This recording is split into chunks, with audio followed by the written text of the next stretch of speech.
Joining me is former Federal Minister, Labor Minister, Peter Baldwin. Peter Baldwin, thank you for your time. I have to say that piece you wrote on Saturday, and Stephen Conroy was here earlier agreeing with me, it's one of the most thoughtful articles I've read against The Voice. But you had this challenging headline to your old party, How Progressives Lost Their Distaste for Racial Prejudice. Are you in any doubt? Is The Voice a racist idea?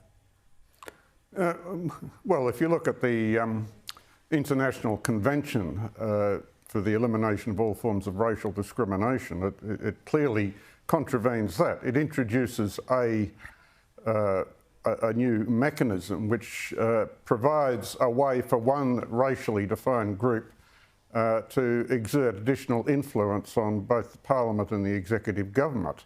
And if you read Article 1 of that convention, that is prohibited.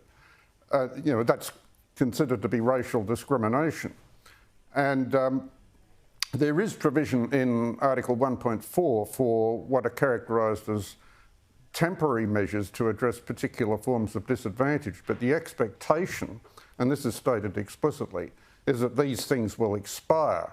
Whereas the whole point about the entrenching the voice in the Constitution, according to those who advocate it, is to make it very difficult, if not possible, to remove in future, were it not to be an effective or viable option. But the provision, it's remarkable that there's been so little attention to Article 1 of that convention, because, it's the main international instrument, adopted by the UN, to combat racial discrimination. So that's going to be a real legal barney it's going to be a legal barney if Labor then puts it up. If by some miracle it wins and they try to establish it, that's got to go to the courts. But can you explain to me something else that Stephen didn't want to acknowledge?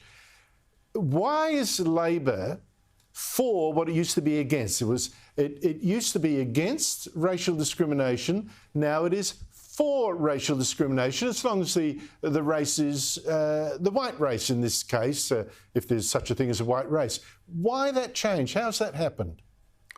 Well, the background to it is a shift in the whole progressive, in scare quotes, way of thinking about race and racism.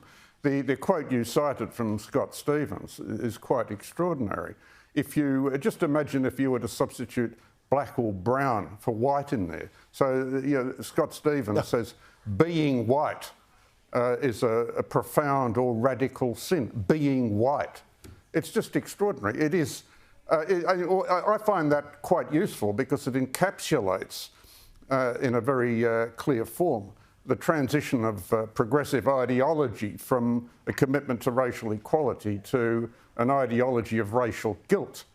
And, and an end on that edifice of presumed racial guilt of anyone who's the bearer of the dreaded white skin, a whole policy construct can be put together, which we see of The Voice and the proposed treaty and the truth-telling and the reparations and all the rest of it. So if you're a member of a particular racial category, then implicitly, whether you think you're a racist or not, you are racist, you are enjoying racial privilege and the fruits of colonialism, and the Indigenous people have derived no benefit from that colonialism. The British entry here, life would be just absolutely wonderful if Indigenous culture remained intact, which is absolutely preposterous. Look, it is just so strange. I do not get it. But you know what it seems to me, Peter?